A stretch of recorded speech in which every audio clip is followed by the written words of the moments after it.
நாடு முழுவதும் புத்தாண்டு கொண்டாட்டம் கோலாகலம். கோயில், தேவாலயங்களில் சிறப்பு பிரார்த்தனையில் ஈடுபட்ட மக்கள், புத்தாண்டை கொண்டாடிய மக்கள்.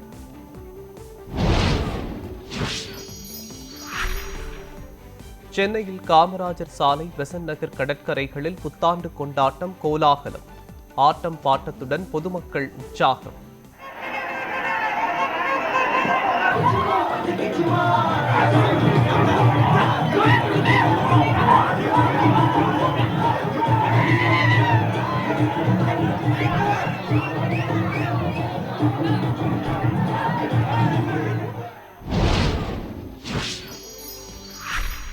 கோவை, திருச்சி, மதுரை உள்ளிட்ட பகுதிகளில் களைகட்டிய புத்தாண்டு கொண்டாட்டம்.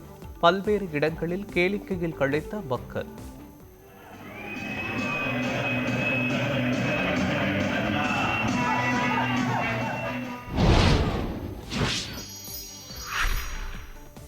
இந்தியர்கள் அனைவருக்கும் புத்தாண்டு வாழ்த்துக்களை தெரிவித்துள்ளார் குடியரசுத் தலைவர் திரௌபதி முர்மு.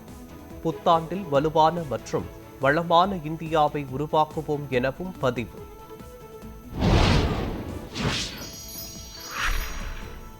அனைவருக்கும் புத்தாண்டு வாழ்த்துக்களை தெரிவித்துள்ளார் ஆளுநர் RN ரவி. புத்தாண்டு நமது வாழ்வில் மகிழ்ச்சி, ஆரோக்கியத்தை வழங்கட்டும் எனவும் பதிவு.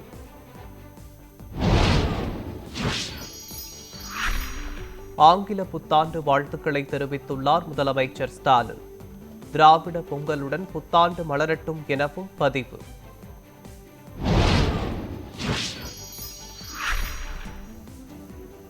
அதிமுகவின் 82 மாவட்ட செயலாளர்களுடன் எடப்பாடி பழனிசாமி ஆலோசனை.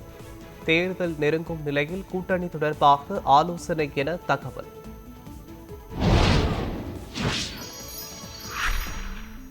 போதை இளைஞர்களால் ஏற்படும் சட்டம் ஒழுங்கு சீர்கேட்டிற்கு முதலமைச்சர் என்ன பதில் சொல்ல போகிறார்? அதிமுக பொதுச் செயலாளர் எடப்பாடி பழனிசாமி கேள்வி.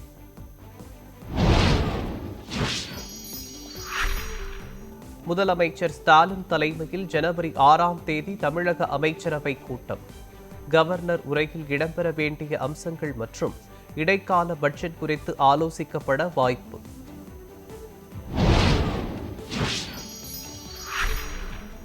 திருப்பரங்குன்றம் தீபத்தூண் விவகாரத்தில் தமிழக அரசு அரசியல் செய்வதாக மத்திய அமைச்சர் தர்மேந்திர பிரதான் குற்றச்சாட்டு.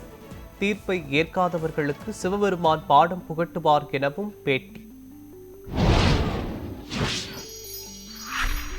குற்றவாளிகளுக்கு திமுக அரசு ஊக்கமளிக்கிறது. பாஜக மாநில முன்னாள் தலைவர் அண்ணாமலை குற்றச்சாட்டு. பொங்கல் கரும்பை உழவர்களிடமிருந்து நேரடியாக கொள்முதல் செய்ய வேண்டும். பாமக தலைவர் அன்புமணி வலியுறுத்தல்.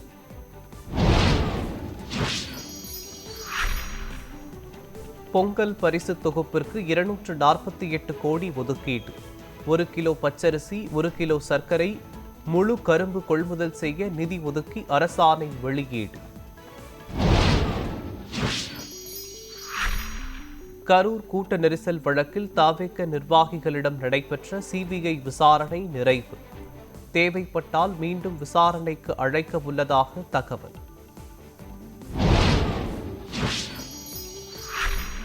தமிழகத்தில் வடகிழக்கு பருவமழை இயல்பை விட 3% குறைப்பு. வானிலை ஆய்வு மையம் தகவல்.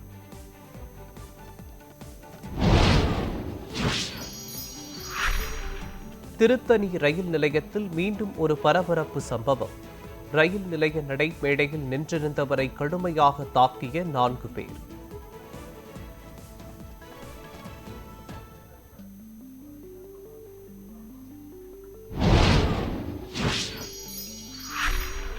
தமிழ்நாட்டில் வட மாநிலத்தவர் மீது ஈவு இரக்கமில்லாத தாக்குதல் நடத்தப்பட்டிருப்பதாக அதிமுக முன்னாள் அமைச்சர் ஜெயக்குமார் குற்றச்சாட்டு.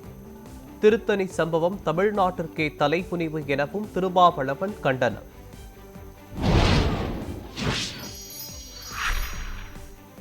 சம வேலைக்கு சம ஊதியம் கோரி அரசு பள்ளி இடைநிலை ஆசிரியர்கள் 6வது நாளாக போராட்டம்.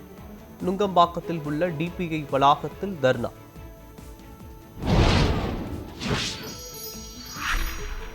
தங்கம் விலை ஒரே நாளில் 960 ரூபாய் சரிவு.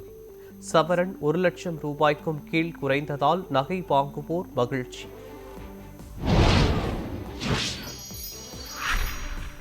அயோத்தி ராமர் கோயில் 2வது ஆண்டு பிரதிஷ்டை தின விழா. பிரதமர் நரேந்திர மோடி வாழ்த்து.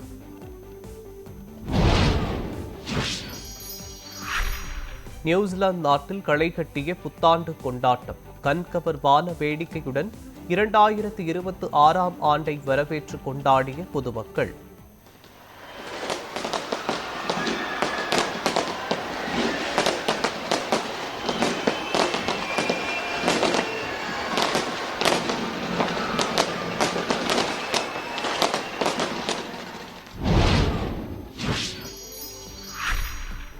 கிரிக்கெட் வீரர் சூரியகுமார் யாதவ் தனக்கு தொடர்ந்து மெசேஜ் அனுப்பி வந்ததாக பாலிவுட் நடிகை குஷி முகர்ஜி பரபரப்பு குற்றச்சாட்டு. பல கிரிக்கெட் வீரர்கள் தன் பின்னால் சுற்றியதாகவும் புகார்.